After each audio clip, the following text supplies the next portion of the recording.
Well, I built this building as a place to do mechanic work, a place to house my collection interest, a place for extra sleeping quarters, and a place to get away from it all. It serves as a place for the kids to play.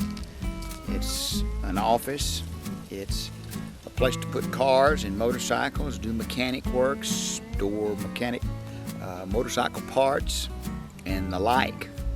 It's an appurtenance, and it follows the design idea of being a gas station built in 1919 and a warehouse added on to the right-hand side in 1931.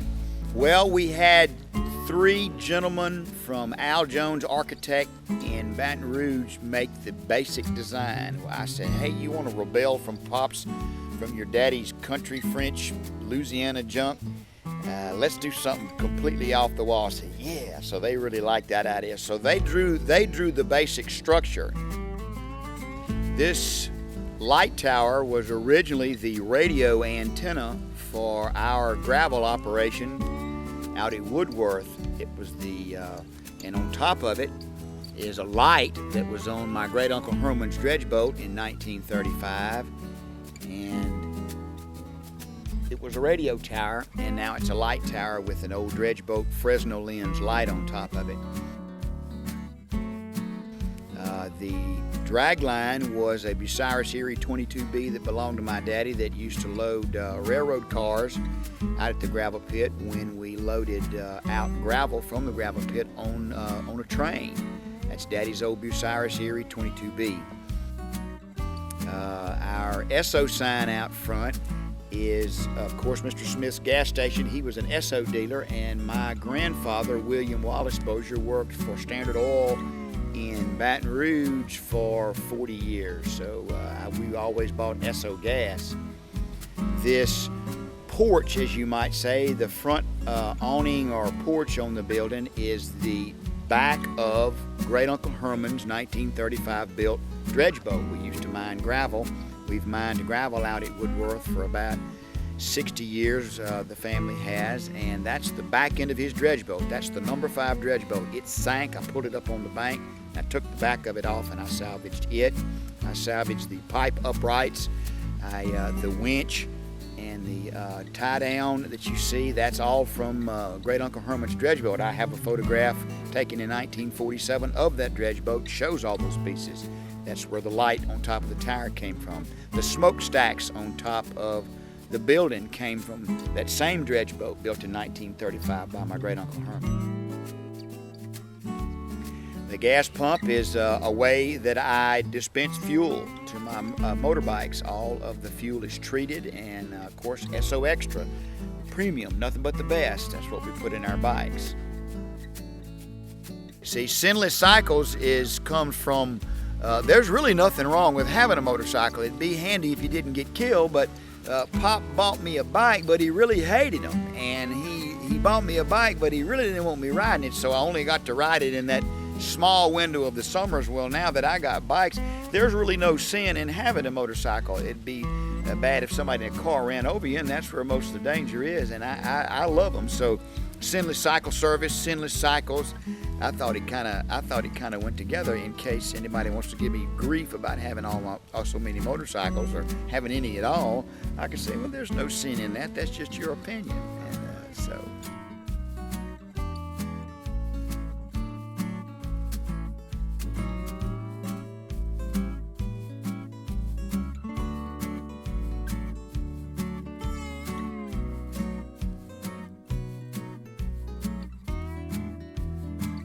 Being rebellious, I probably have have the least Harleys. Everybody's Harley.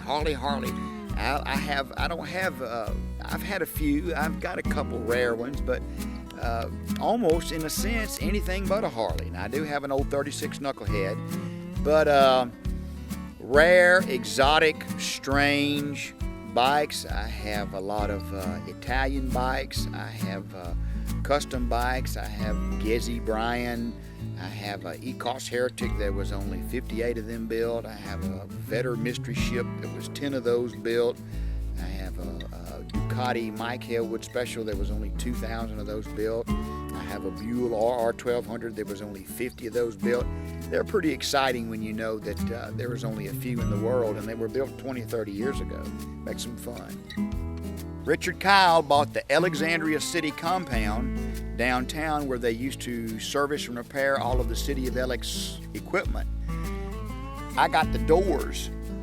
These 3 doors are from the Alexandria City compound. They were faced with tin. They were faced with metal. I stripped the metal off and I made the light fixtures in the gas station portion out of the metal that used to face those doors. So those are Alexandria City compound doors. Those are historical doors, and I even saved the metal to make the old-time light fixtures. So we wanted a doorbell. So we built us a doorbell out of a window weight, cotton rope. It goes up, takes these old window weight pulleys through the building, up the wall, and the boxing bell, there's a boxing bell on the end up on the 2nd floor. So if you can't get anyone's attention, you pull this and it makes a tremendous ring on the 2nd floor. There's no doubt about somebody downstairs wanting in. This is off the old Brister home, this door, this whole door jamb. These doors are off the old Brister home, and I love when the old attic fans, I love these old traverse windows up on top.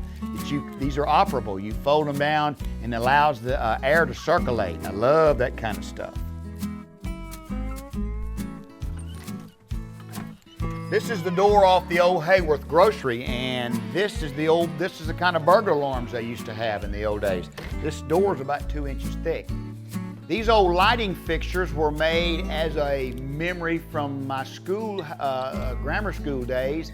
We got the shape by building this out of with a stock car bending body machine, and we used the metal to build these from the metal that was facing the old Alexandria City compound doors. Now, I tried to find the ice cube tray diffusers, but I couldn't find them, so I did the best I could with this hardware cloth.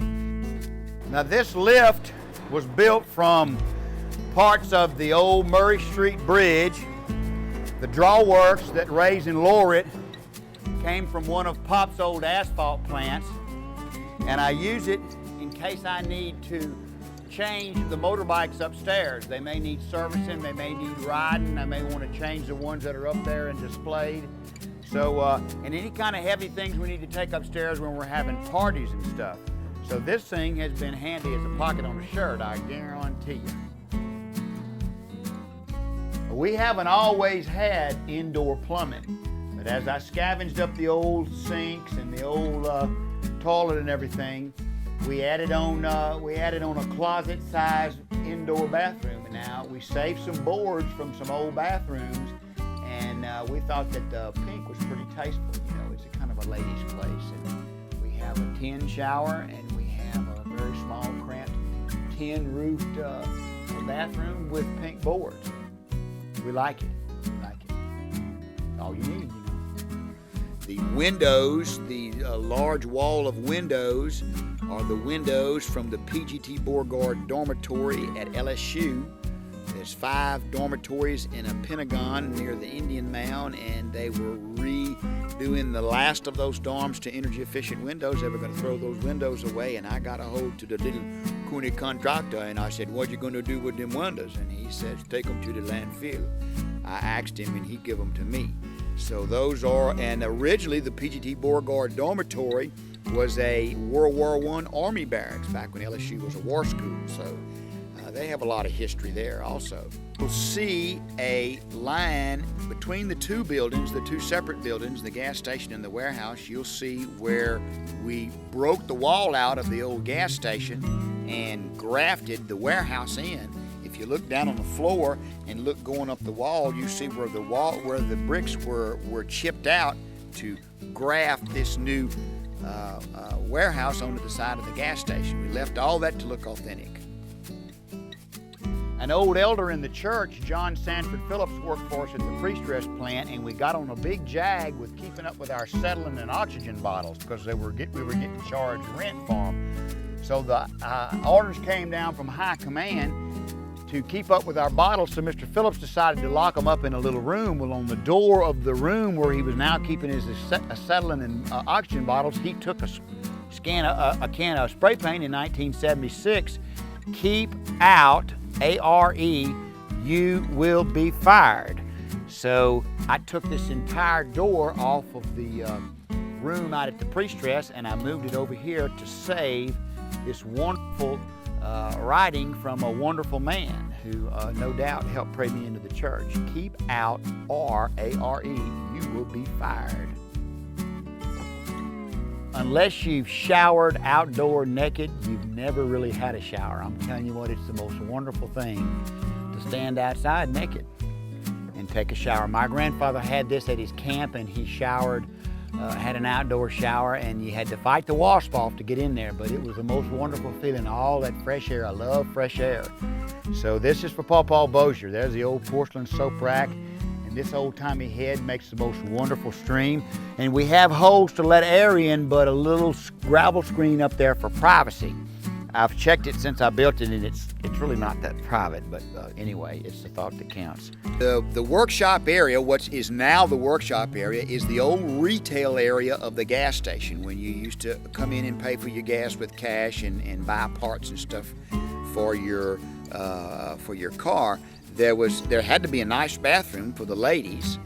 There's a payphone on the wall. There's black and white kind of Art Deco tile that is still on the wall. The door is 100 and something years old. I think that came from the Hayworth grocery. I made it kind of 20s Art Deco looking in there to have a clean retail look for the ladies. And I put the wash nest in there. And I have the stairs going upstairs dark and gloomy as a kind of a way to discourage the women from visiting or staying too long. It's sort of a boys club thing, you know. It's girls aren't welcome. It's a boys club thing. So we have the features to accommodate the ladies back in the old days. But we don't want them to stay too long. Why don't they just go to the big house and do the things women do, and us men can hang out outside and be boys.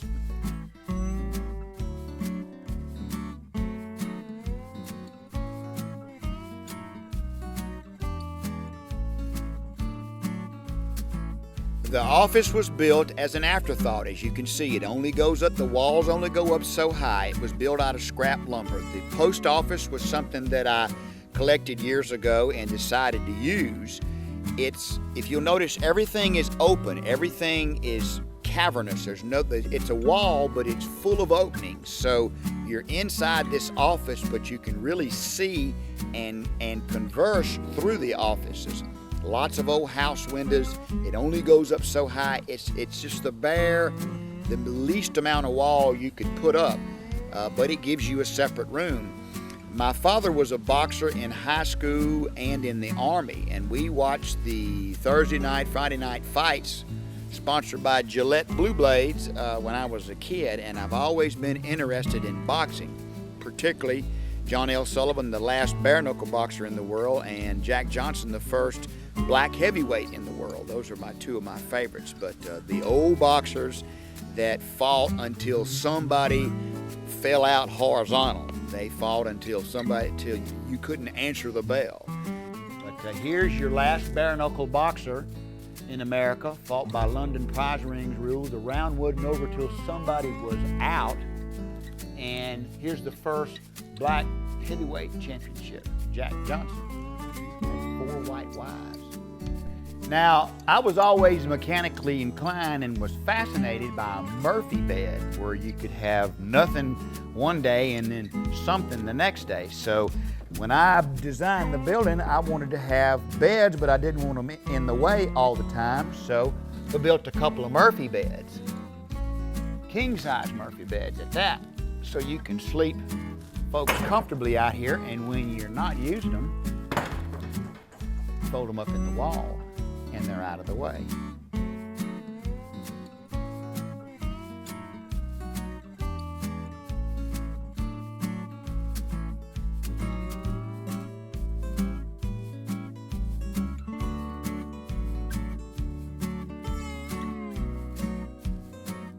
I tried to make this a functioning fireplace, but I just couldn't. I put a motor up at the top to pull it out.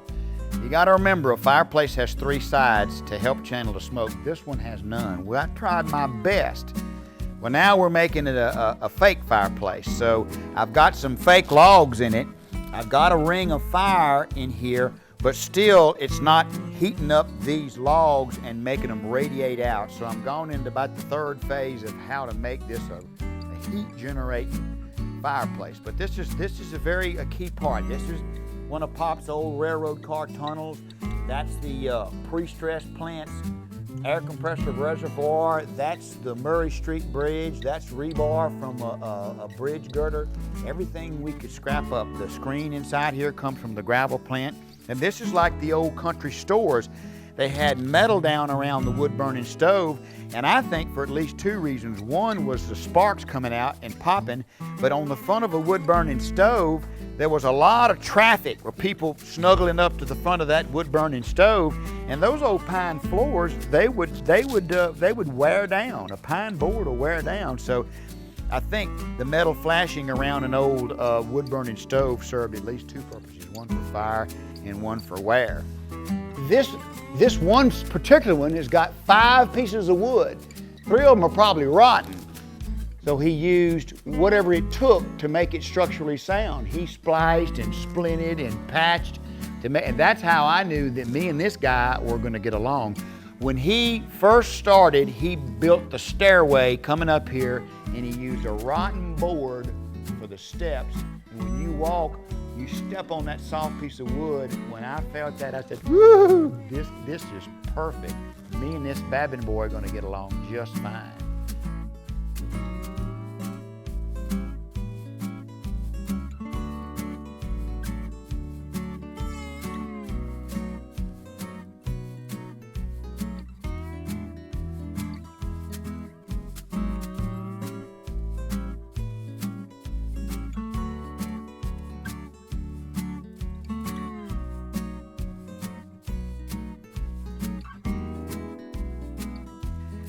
This is sewer pipe.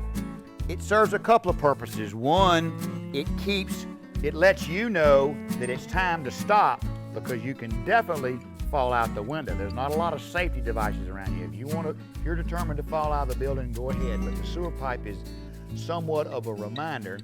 And number 2, it has a very industrial look. So when the sewer pipe man brought the sewer pipe and dropped it off, he says, well, all we could find was this sewer pipe with this pigeon poo-poo on it. Do you think Mr. Bozier would mind? I said, Mr. Bozier wants all the pigeon poo-poo he can get. That is a special added touch. I love it. So it really gives it an industrial feel. The peeling paint makes it authentic, makes it beautiful. And it was the dickens to preserve this building. We used 7,000 gallons of preservative on this building. It'd be a shame to build it and have it rot down, but it posed quite a task to preserve it. But we put tons of stuff on it. It's precious. It's precious because it's old, and it's precious because it's irreplaceable.